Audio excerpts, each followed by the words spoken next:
pagi anak-anak yang terkasih dalam Tuhan. Selamat berjumpa kembali dalam ibadah Piston pada pagi hari ini. Mari sebelum kita akan memulai pembelajaran online pada hari ini, terlebih dahulu kita akan merenungkan kebenaran firman Tuhan. Kita akan Piston bersama-sama pada pagi hari ini. Sebelumnya kita akan berdoa terlebih dahulu. Mari kita akan berdoa. Bapa kami yang ada di surga, Bapa yang sungguh mengasihi kami, terima kasih ya Tuhan kalau pada pagi hari ini Engkau boleh kumpulkan kami anak-anak-Mu ya Tuhan, baik di rumah kami masing-masing. Pada hari ini kami akan merenungkan kebenaran firman-Mu. Kiranya Tuhan akan menolong kami, buka hati dan pikiran kami ya Tuhan, supaya firman yang Engkau taburkan benar-benar tertanam dalam kehidupan kami, dan kehidupan kami semakin diubahkan seturut dengan firman Tuhan. Berbicaralah kepada kami ya Tuhan, kami siap untuk mendengarkan firman Tuhan. Kami serahkan waktu ini ke dalam tangan kasih kuasa-Mu. Hanya di dalam nama Tuhan Yesus kami berdoa dan mengucap syukur. Haleluya, amin. Ya, anak-anak yang terkasih dalam Tuhan, pada pagi hari ini kita akan bersama-sama belajar firman Tuhan dari kitab 2 Samuel pasal yang ke-23 ayat 13 sampai yang ke-17. Ibu akan membacakannya dan dimohon semua anak-anak bisa mendengarkannya dengan baik ya. 2 Samuel pasal 23 ayat 13 sampai 17. Beginilah firman Tuhan. Sekali datanglah 3 orang dari ke-30 kepala mendapatkan Daud. Menjelang musim menuai dekat gua Adulam, sedang sepasukan orang Filistin berkemah di lembah Refaim. Pada waktu itu Daud ada di dalam kubu gunung dan pasukan penduduk orang Filistin pada waktu itu ada di Bethlehem. Lalu timbullah keinginan pada Daud dan ia berkata, sekiranya ada orang yang memberi aku minum air dari berigi Bethlehem yang ada dekat pintu gerbang. Lalu ketika pahlawan itu menerobos perkemahan orang Filistin, mereka menimba air dari berigi Bethlehem yang ada dekat pintu gerbang, mengangkatnya dan membawanya kepada Daud. Tetapi Daud tidak mau meminumnya, melainkan mempersembahkannya sebagai korban curahan kepada Tuhan. Katanya, jauhlah daripadaku ya Tuhan untuk berbuat demikian. Bukankah ini darah orang-orang yang telah pergi dengan mempertaruhkan nyawanya, dan tidak mau ia meminumnya. Itulah yang dilakukan ketiga pahlawan itu.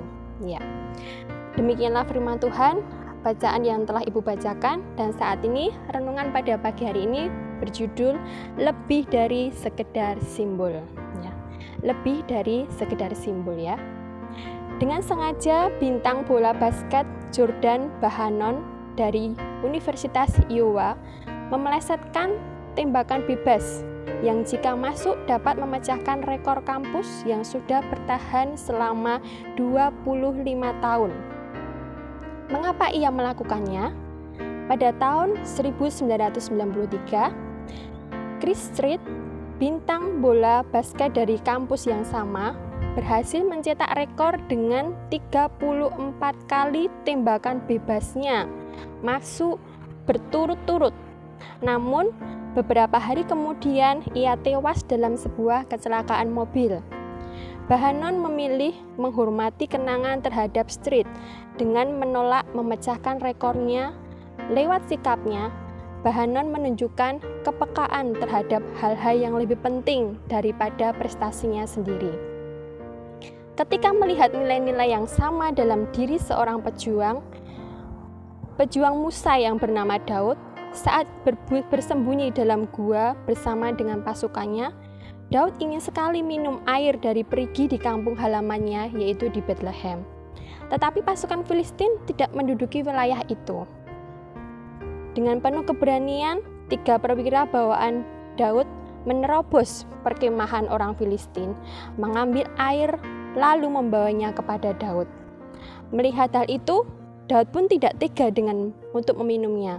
Ia justru mempersembahkannya sebagai korban curahan kepada Tuhan dengan berkata, bukankah ini darah orang yang telah pergi dengan mempertaruhkan nyawanya? Di dunia yang seringkali lebih menghargai mereka yang berhasil merebut apa saja yang bisa diraih, alangkah dahsyatnya tindakan yang didasari oleh kasih dan pengorbanan. Tindakan mulia seperti itu mempunyai arti lebih dari sekedar simbol. Alih-alih menggola agenda sendiri, bagaimana caranya Anda dapat menghargai keberhasilan orang lain dan usaha mereka? Bagaimana tindakan kasih kita merefleksikan kasih Tuhan? Renungan hari ini menolong kita.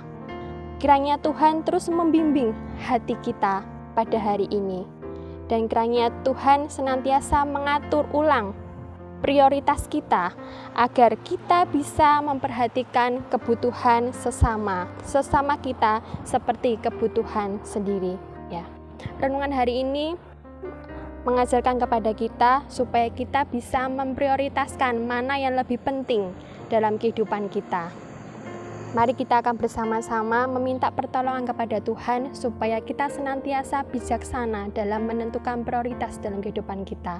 Apalagi kita sebagai anak-anak Tuhan, sebagai pelajar yang menjadi anak-anak Tuhan, kita harus memprioritaskan diri kita, yaitu untuk terus belajar dengan giat. Meskipun kita belajar dari jarak jauh, tapi kita tetap mempunyai semangat yang luar biasa untuk terus rajin belajar meraih cita-cita kita. Mari kita akan bersyukur untuk renungan pada pagi hari ini. Biarlah renungan ini bisa memberkati kehidupan kita. Mari kita akan berdoa bersama-sama. Bapa kami yang ada di surga, terima kasih ya Tuhan untuk kebenaran firman Tuhan yang telah Tuhan taburkan dalam kehidupan kami, dalam hati kami ya Tuhan. Terima kasih kalau pada pagi hari ini Engkau mengajarkan kepada kami supaya kami bisa menentukan prioritas yang lebih penting dalam kehidupan kami. Terlebih kami sebagai anak-anak Tuhan, supaya kami bisa menjadi anak-anak Tuhan yang senantiasa selalu dekat kepadamu ya Tuhan, menjadi anak-anak Tuhan yang baik, yang rajin ya Tuhan.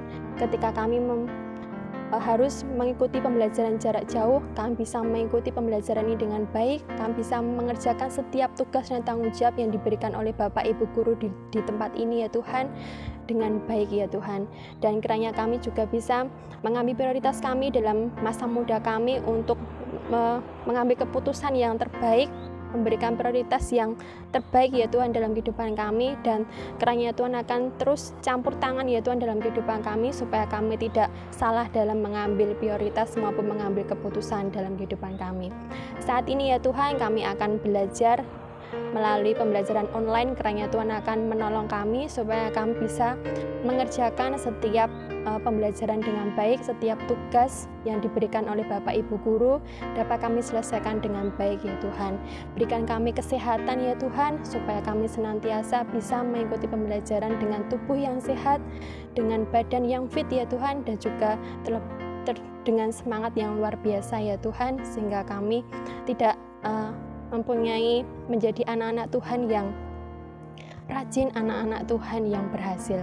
Kami serahkan ya Tuhan segala aktivitas kami sepanjang hari ini, dari awal, pertengahan, hingga akhirnya nanti ya Tuhan dengan lancar. Hanya di dalam nama Tuhan kami Yesus Kristus, Juru Selamat kami yang hidup, kami berdoa dan mengucap syukur. Terima kasih ya Tuhan. Haleluya. Amin. Selamat belajar. Tuhan Yesus memberkati.